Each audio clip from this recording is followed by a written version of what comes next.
Guys, welcome to my channel and welcome to JavaScript tutorial part 5। Basically आज की इस video में हम देखने वाले हैं let and const in JavaScript. आज की इस वीडियो में हम सीखने वाले हैं लेट एंड कॉन्स्ट के बारे में। तो चलिए स्टार्ट करते हैं वीडियो को। आप देख सकते हो हमारे पास लिखा है वेर लेट एंड कॉन्स्ट और हमने एक नई फाइल बनाई है फाइल 3.js और हमने जो पिछली फाइल बनाई थी फाइल 2.js हमने जिसमें वेरिएबल इन जावास्क्रिप्ट के बारे में बात की थी। अगर यार आपने उस वीडियो को चेकआउट नहीं किया तो यार मैं आपको हाईली रिकमेंड करूँगा कि उस वीडियो को आप प्लीज़ चेकआउट करें, क्योंकि आप इस वीडियो को डायरेक्ट देखेंगे तो आपको ये वीडियो फिर समझ नहीं आएंगी। अगर आप उस वीडियो को चेकआउट करते हैं देन इस वीडियो को आप देखते हैं एक स्टेप बाय स्टेप प्रोसेस में, तो आपको इस वीडियो में बहुत मज़ा आने वाला है, क्योंकि यार लेट एंड कॉन्स्ट बहुत ही डिफरेंटली वर्क करते हैं वेर से। तो चलिए स्टार्ट करते हैं वीडियो को। सबसे पहले हम पॉइंट देखते हैं var are in global scope and let and const are in block scope. तो यार ये ग्लोबल स्कोप और ब्लॉक स्कोप क्या होते हैं, तो चलिए इसको एक समझते हैं कोडिंग से। तो सबसे पहले यार हम देखिए ले लेते हैं एक ब्लॉक। तो ये जो हमने करली ब्रेसेस से क्रिएट किया बेसिकली ये ब्लॉक कहलाता है। तो मैं क्या करता हूँ यहाँ पे एक इसके अंदर बेसिकली हम यहाँ पर क्रिएट कर लेंगे लेट a इक्वल्स टू 20 ले लेते हैं एंड कॉन्स्ट हम यहाँ पर कॉन्स्ट भी मैं आपको एग्जांपल दे रहा हूँ साथ साथ, और हम इसको दे देते हैं b इक्वल्स टू 10। मैंने 20 और 10 दे दिया। और अब क्या करता हूँ मैं बेसिकली इसको लॉक कराता हूँ, इसको हम प्रिंट कराने की कोशिश करते हैं a को और b को भी। तो मैं यहाँ पर b भी लिख देता हूँ, कंट्रोल एस से हो, और आप देख सकते हो हमें 20 और 10 बिल्कुल सही आउटपुट आ चुके हैं। तो क्यों ये आ चुके हैं, बेसिकली लेट एंड कॉन्स्ट होते हैं ब्लॉक स्कोप में, let and const are in block scope. तो जब हमने ये करली ब्रेस ओपन और क्लोज करली ब्रेसेस हमने क्रिएट किए तो लेट और कॉन्स्ट को हमने डिक्लेयर किया, तो उससे क्या हुआ कि इन्होंने ना एक ब्लॉक स्कोप क्रिएट कर लिया। अब हुआ ये, अगर हम इसको अगर मान लीजिए मैं इस ए को बाहर मतलब मैं ये जो लेट ए वाला वेरिएबल है इस 20 को बाहर एक्सेस करना चाहता हूँ, तो देखिए मुझे एरर आएगा। ये देखिए क्यों एरर आ रहा है, बेसिकली एरर इसलिए आ रहा है कि जो लेट और कॉन्स्ट है इसने एक ब्लॉक क्रिएट कर लिया है, यहाँ पे उसका ब्लॉक स्कोप क्रिएट कर लिया, और अब मैं उस ब्लॉक स्कोप के बाहर से उस वेरिएबल को एक्सेस करना चाह रहा हूँ तो हमें एरर दे रहे हैं। तो क्योंकि इसने एक ब्लॉक स्कोप क्रिएट कर लिया है। तो ये होता है यार ब्लॉक स्कोप। हम इसको इस तरीके से समझ सकते हैं कि जब लेट एंड कॉन्स्ट अपना एक ब्लॉक स्कोप क्रिएट कर लेते हैं, जब वो कोई फंक्शन में होते हैं, इफ एल्स कंडीशन में होते हैं, तो आपको आगे ये और अच्छी तरीके से समझ आएगा। लेकिन अभी ये है कि अभी उन्होंने जब हम लेट एंड कॉन्स्ट को एक ऐसे ब्लॉक में क्रिएट करते तो अपना एक ब्लॉक स्कोप क्रिएट कर लेते हैं और उसे हम बाहर एक्सेस नहीं कर सकते। जिस ब्लॉक में हमने लेट और कॉन्स्ट को डिक्लेयर किया है हम वहीं पर एक्सेस कर सकते हैं। मतलब मान लीजिए हमने यहाँ पर इस ब्लॉक में लेट एंड कॉन्स्ट को डिक्लेयर किया तो हम सिर्फ यहीं पर इसे एक्सेस कर सकते हैं। अगर मैं इसे बाहर एक्सेस करना चाहूँ तो आप देख सकते हो एरर आएगा। तो इस तरीके से एरर आएगा। अब यार ग्लोबल स्कोप क्या होते हैं, तो जैसे मान लीजिए आप चाहे वेर से क्रिएट कर लीजिए कोई वेरिएबल, फॉर एग्जांपल हम यहाँ पर दे देते हैं, तो मैं यहाँ पर लॉग भी करवा देता हूँ, लॉग ए और लॉग कंसोल डॉट लॉग हम यहाँ पर लॉग भी कर देंगे और वैल्यू को प्रिंट भी कर देंगे। तो यहाँ पर हमने प्रिंट कर दी वैल्यू। देन अब बेसिकली क्या हो रहा है यहाँ पर कि हम यहाँ पर एक क्रिएट कर लेते वेरिएबल इज इक्वल टू सी और इसमें हम वैल्यू दे देते हैं 50। हमने यहाँ पर 50 वैल्यू दे दी। अब ये जो वेरिएबल चाहे वेर का हो या फिर लेट का हो, और एक हम डी नाम से एक वेरिएबल क्रिएट कर लेते हैं सी डी। मैं इसको डी दे देता हूँ और इसको मैं दे देता हूँ 60।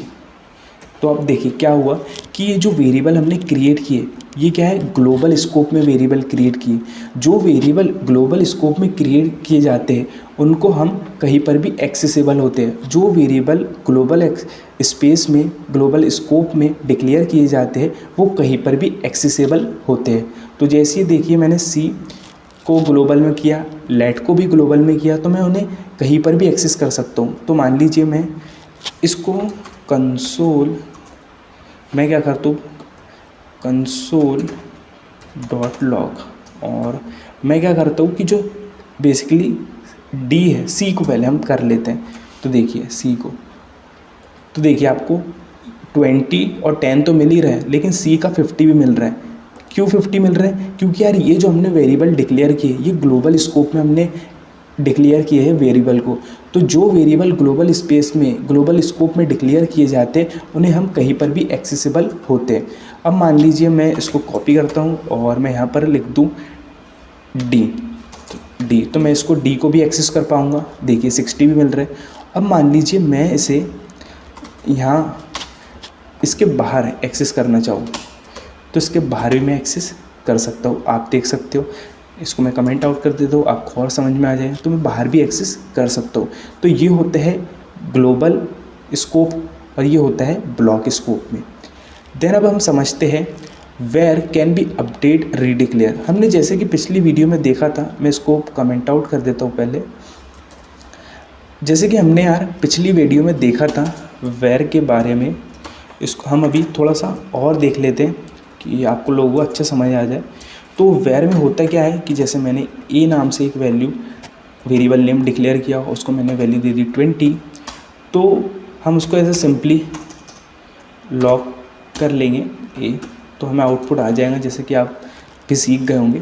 तो हम वेयर को बेसिकली अपडेट भी कर सकते हैं। मीन्स जैसे कि मान लीजिए अभी हमारे पास वेरिएबल ए नाम से है जिसमें 20 वैल्यू है। अब मैं चाहता हूँ कि उसमें ए में 20 ना रहे, 30 रहे। तो बेसिकली मैं क्या बोल रहा हूँ यार अपडेट करो, तो देखिए 30 आ जाएगा। हमने यहाँ पर अपडेट किया है ना। अब हम चाहते हैं कि हम फिर से डिक्लेयर कर ले उसी वेरिएबल को, तो हम डिक्लेयर भी कर सकते हैं वेयर में। देखिए वेयर ए इक्वल्स टू, मैंने यहाँ चाहा 40, तो हमने क्या किया यहाँ पर देखो डिक्लेयर, सबसे पहले हमने अपडेट किया, फिर हमने फिर से वही नाम से डिक्लेयर कर लिया। अब हम देखते हैं लेट के बारे में। Let can be update but not declare. अब देखिए लेट क्या कहता है, इसको मैं कर लेता हूँ कमेंट आउट, इसको हम कर लेंगे कमेंट, और इसको मैं कर लेता हूँ कॉपी। हम पढ़ रहे हैं लेट के बारे में, आपको यहाँ पर समझ में आ जाएगा कि हम यहाँ पर पढ़ रहे हैं लेट के बारे में। देखिए लेट के बारे में पढ़ रहे हैं, तो मैं इसको बना देता हूँ लेट। तो देखिए मैंने लेट नाम से एक ए वेरिएबल क्रिएट किया जिसकी वैल्यू दे दी 20। अब क्या लेट क्या बोल रहा है कि आप उसको अपडेट कर सकते हैं। जैसे कि मान लिया आपने एक वैल्यू दी ए में 20, अब आप चाहते हो कि यार वो वैल्यू 20 ना रहे, अपडेट हो जाए 40 हो जाए। तो मैं क्या कर रहा हूँ कि सिंपली ए लिखूँगा इक्वल्स टू और मैं 40 लिखूँगा, और इसे हम लॉक कर देंगे ए, कंट्रोल एस से। तो देखिए वो 40 आ गया। मान लीजिए आप यहाँ पे चाहते हैं 50, ये 50 आ जाएगा। तो बेसिकली आप अपडेट कर सकते हैं लेट में, है ना, बट आप डिक्लेयर नहीं कर सकते लेट में। जैसे देखिए हमने वेयर में डिक्लेयर किया था, उसी नेम से डिक्लेयर कर लिया था, लेकिन आप लेट में डिक्लेयर नहीं कर सकते। देखिए हम करके देखते हैं, लेट ए नेम से बनाया और मैं चाहता हूँ कि अब इसमें वैल्यू आ जाए 80, और मैं इसको कंट्रोल एस सेव करूँगा और आप देख सकते हो एरर आएगा। आप देखिए uncaught syntax error, identifier a has already been declared. इसका कहना क्या है कि जो आपने डिक्लेयर किया है वो वेरिएबल पहले से डिक्लेयर है, और सही बात है। तो आप इस तरीके से लेट में नहीं कर सकते, आप इसको वेयर में कर सकते थे, लेट में नहीं कर सकते। तो ये एक मेन डिफरेंस है लेट और वेयर में। और अब हम समझते हैं कॉन्स्ट के बारे में। कॉन्स्ट, और मेरा एक आप लोगों से क्वेश्चन है कि व्हाट इज़ कांस्टेंट। आप कांस्टेंट के बारे में क्या समझते हैं, कांस्टेंट के बारे में आप क्या सोचते हैं। कांस्टेंट मतलब यार वो चीज़ होती है जो चेंज ना हो। यस गाइस, कांस्टेंट का मतलब वो होता है कि वो चीज़ जो चेंज ना हो वो होती है कांस्टेंट, जो हमेशा एक जैसी रहे। तो वही यहाँ पर होता है कॉन्स्ट में भी। हम कांस्टेंट को यहाँ पर डिक्लेयर करते समय लिखते हैं कॉन्स्ट। तो मान लीजिए मैं कॉन्स्ट से एक डिक्लेयर कर रहा हूँ बेसिकली, तो कॉन्स्ट मैं यहाँ पर ले रहा हूँ सी इक्वल्स टू, मान लीजिए मैं ले रहा हूँ 100। अब मैंने सी से कॉन्स्ट बेसिकली कॉन्स्ट वेरिएबल में क्रिएट किया एक सी जिसमें मैं असाइन कर रहा हूँ 100। अब यहाँ पर कॉन्स्ट वेरिएबल क्या कहता है कि आप ना ही इसको अपडेट कर सकते हैं ना ही आप इसको डिक्लेयर कर सकते। इसका मतलब ये है कि जो सी हमने कांस्टेंट वेरिएबल क्रिएट किया है वो कांस्टेंट है, हम उसे चेंज नहीं कर सकते। देखिए मैं इसको लॉक कर दूँ तो लॉक करेंगे तो ये सिंपली अच्छे से प्रिंट होगा, इसमें कोई दिक्कत नहीं है। बट कांस्टेंट और कॉन्स्ट वेरिएबल क्या कहता है, तो बेसिकली कांस्टेंट ये कहता है कि आप ना ही उसको अपडेट कर सकते हो ना ही आपको उसको रीडिक्लेयर कर सकते। जैसे कि आप देखा होगा कि हम यहाँ पर अपडेट कर रहे थे लेट में, हम यहाँ पर कांस्टेंट को हम अपडेट नहीं कर सकते। देखिए मैंने लिखा सी इक्वल्स टू, मान लीजिए मैं चाहता हूँ 200 हो जाए मेरी वैल्यू, तो देखिए एरर आ रहा है। क्यों? क्योंकि कांस्टेंट एक ऐसी चीज़ होती है जो चेंज ना हो, है ना, वो होता है कांस्टेंट। अब आपको देखा होगा कि हम यहाँ पर इसमें रीडिक्लेयर भी नहीं कर सकते। जैसे मैं चाहता हूँ कि कॉन्स्ट सी नेम से ही मैं एक वेरिएबल बनाऊँ जिसकी 120 क्या हो, 120 नंबर प्रिंट कराएं, तो देखिए इसमें भी एरर आएगा। तो मैं इसको कमेंट कर देता हूँ। देखिए अब इसमें एरर क्या है कि सी हैज़ ऑलरेडी बिन डिक्लेयर, कि भाई सी आपने जो फिर से क्रिएट किया है वो पहले से डिक्लेयर है, जो कि आपको पता हो कि लेट में भी वही आया था एरर। तो यार ये होता है मेन डिफरेंस बिटवीन कॉन्स्ट और वॉर के बीच में, लेट और कॉन्स्ट के बीच में। तो ये तीनों के बीच में ये एक मेन डिफरेंस होता है जो कि मैंने आपको नोट्स के फॉर्म में भी प्रोवाइड किया है। आप देखना बहुत ईजी है, आपके लिए अंडरस्टैंडेबल है। देन एक यहाँ पर एक मेन बात आती है कि आप इसको मैं हटा देता हूँ, बेसिकली इसको कमेंट कर देता हूँ, आपको समझ में आएगा। मान लीजिए आपने एक कांस्टेंट में एक सी वेरिएबल क्रिएट किया है ना, अब आप चाहते हो कि यार मैं उसको बाद में एक्सेस कर लूँगा, मैं उसको बाद में डिफाइन कर दूँगा, तो ये भी एरर आता है। जैसा मान लीजिए आपने चाहा कि मैंने सी एक वेरिएबल क्रिएट कर लिया और मैं इसको 20 बाद में दे दूँगा, तो ये भी कांस्टेंट में एरर माना जाता है। आप देखिए एरर आ रहा है, तो बेसिकली कांस्टेंट में ही एरर होता है।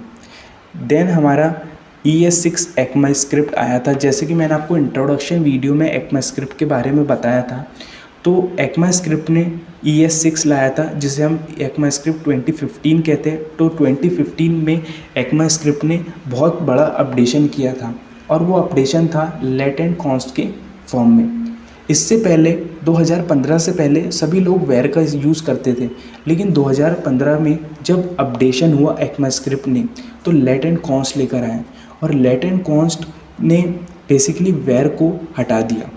अब लेट एंड कॉन्स्ट की खासियत क्या है, और तो बेसिकली देखिए जो वेर होता है, वेर में हम एक ही वेरिएबल को रीनेम कर सकते हैं, डिक्लेयर कर सकते हैं और एक ही नेम के वेरिएबल को हम बहुत बार यूज़ कर सकते हैं। जब हम बड़ी वेबसाइट पर वर्क करेंगे तो हमको बहुत सारे इसमें बग्स आएंगे, एरर आएंगे, तो ये बड़ी वेबसाइट के लिए हेल्पफुल नहीं है, तो बड़ी वेबसाइट के लिए बहुत डेंजरस है वेर। तो इसीलिए लेट और कॉन्स्ट को ECMAScript ने इंट्रोड्यूस किया और सभी डेवलपर्स और बड़े बड़े सीनियर डेवलपर्स का ये कहना है कि आपको सिर्फ कॉन्स्ट और लेट का ही यूज़ करना चाहिए, आपको कॉन्स्ट और लेट का यूज़ करना चाहिए, आपको वेर का यूज़ नहीं करना है। आपको सबसे पहले कॉन्स्ट को प्रीफर करना है कि कॉन्स्ट को यूज़ करेंगे हम। अगर ऐसी कुछ चीज़ है कि आपको उसको थोड़ी चेंज करना है तो फिर आप लेट का यूज़ करें, बट लेकिन आपको कॉन्स्ट और लेट को ही यूज़ करना है, वेर को यूज़ नहीं करना है। तो ये था यार वीडियो हमारा लेट एंड कॉन्स्ट के ऊपर। अगर यार आपको वीडियो अच्छा लगा हो तो प्लीज़ इस वीडियो को लाइक कर दीजिए और वीडियो को ज़रूर शेयर करें अपने दोस्तों